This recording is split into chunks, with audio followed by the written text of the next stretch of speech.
life and look at each situation from a third-party perspective.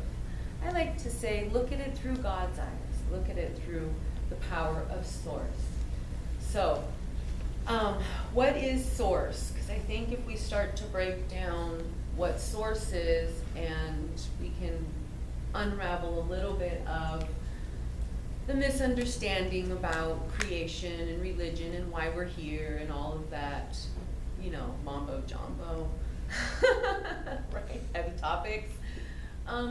I believe, and from what I have received and found for myself, is that we all come from source. We are not physical beings, we are energetic beings, which means we carry a frequency. Your frequency is your signature. There is no signature in the cosmos that matches your soul, energetic frequency signature of you. So that's the most beautiful part of seeing that these are just meat suits, they're not really you. You get to experience them for approximately 100 years if you're lucky, but you know, that's neither here nor there, because again, this is physical.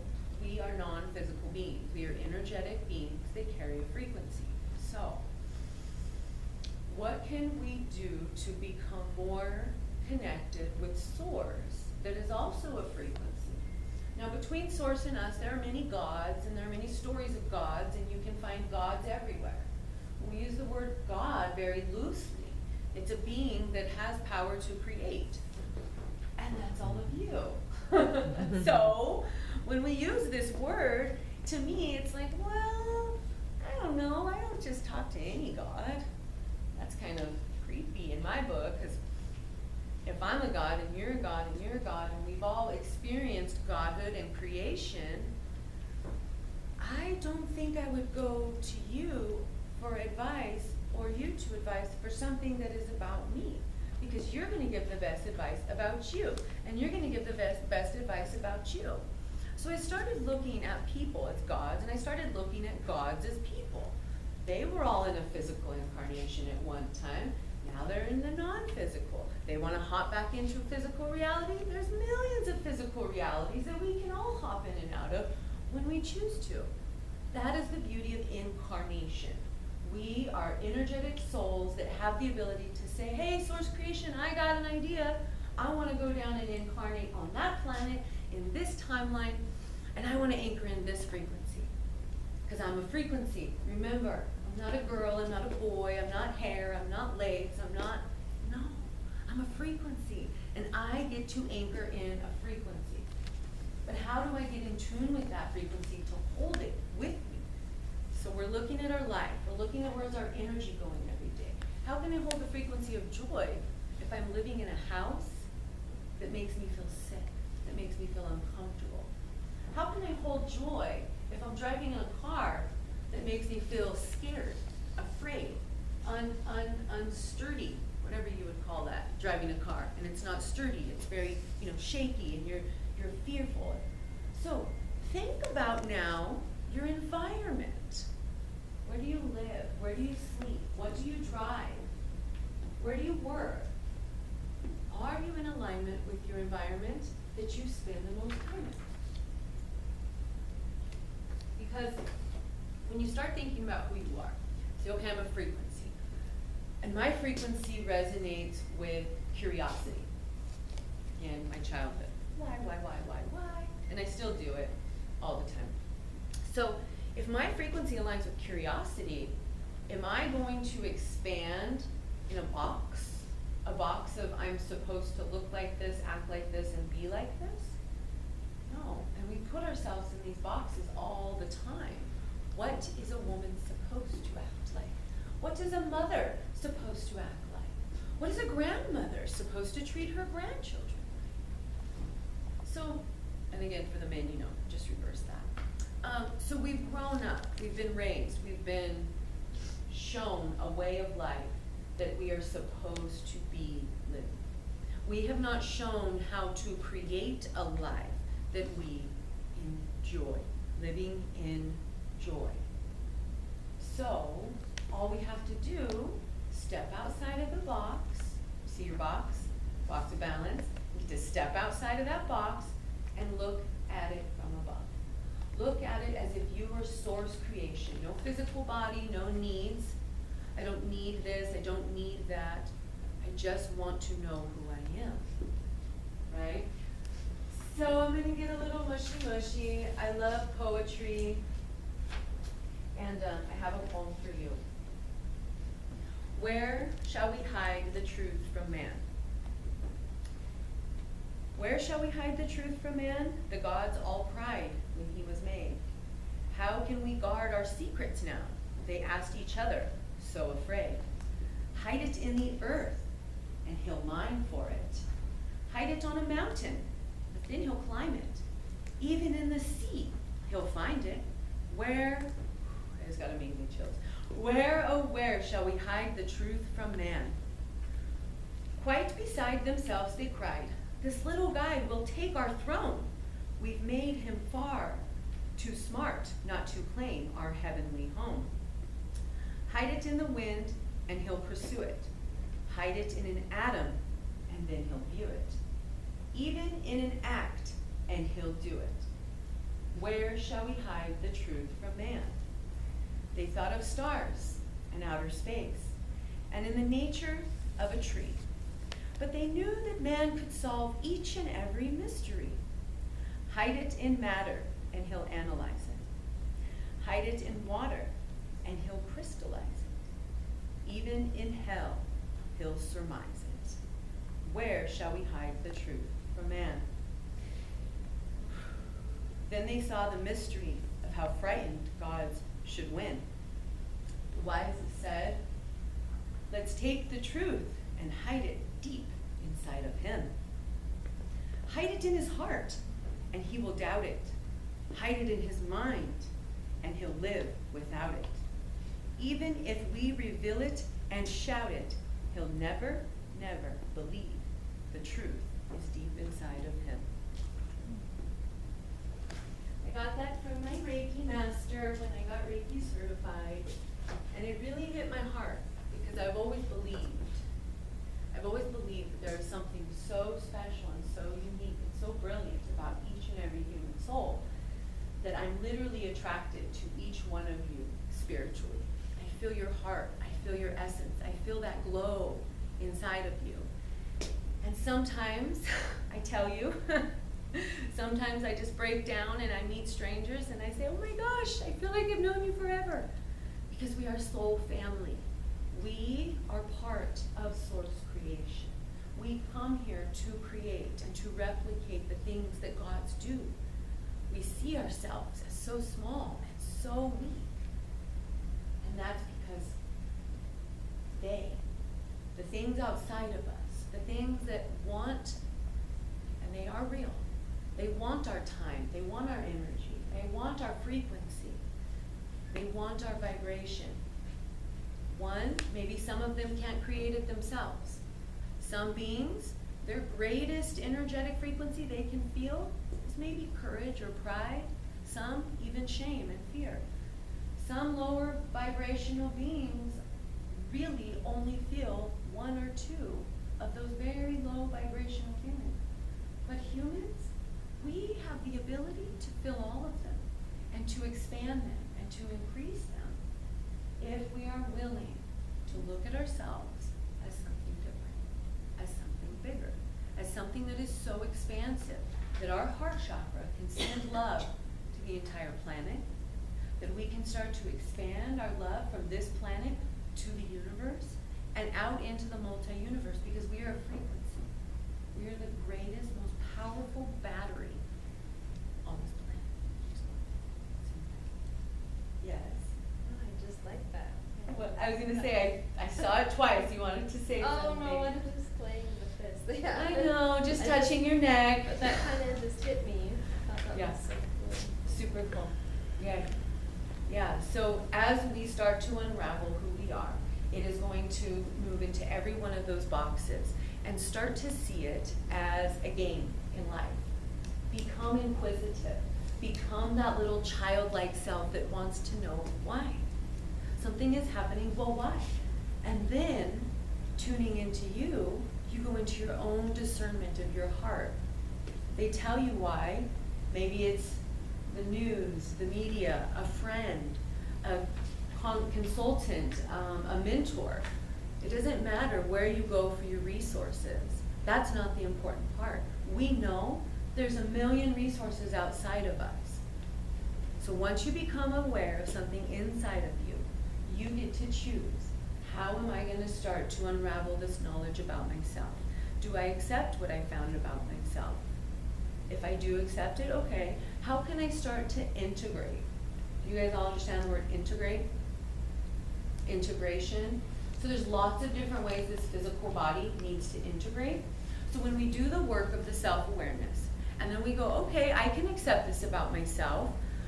So we'll go with like, I can accept the fact that I decided to move out of my house and leave my husband and my children there in the house.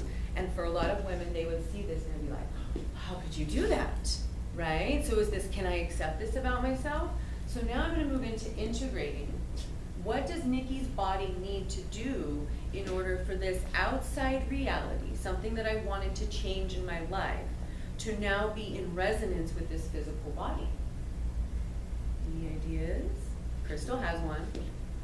No, I'm just listening. Crystal once recommended to Travis that he just needed to shake every day. She's like, Travis, you just need to shake. You have so much energy. She's like, shake it around every day, right? Because that physical energy needs to get integrated. Mm-hmm. I like to dance. I do a physical class, so that's my physical integration called myofascial release, which I teach in 25 minutes. So for all of us, that's going to look different. Something that helps me even is really loud music.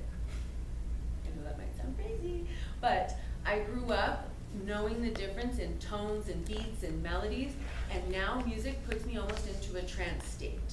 The words don't really even matter. It's feeling the music helps me to integrate. So now my physical body, my spirit, and my mind are all doing this, and things are just integrating. Both of you at the same time.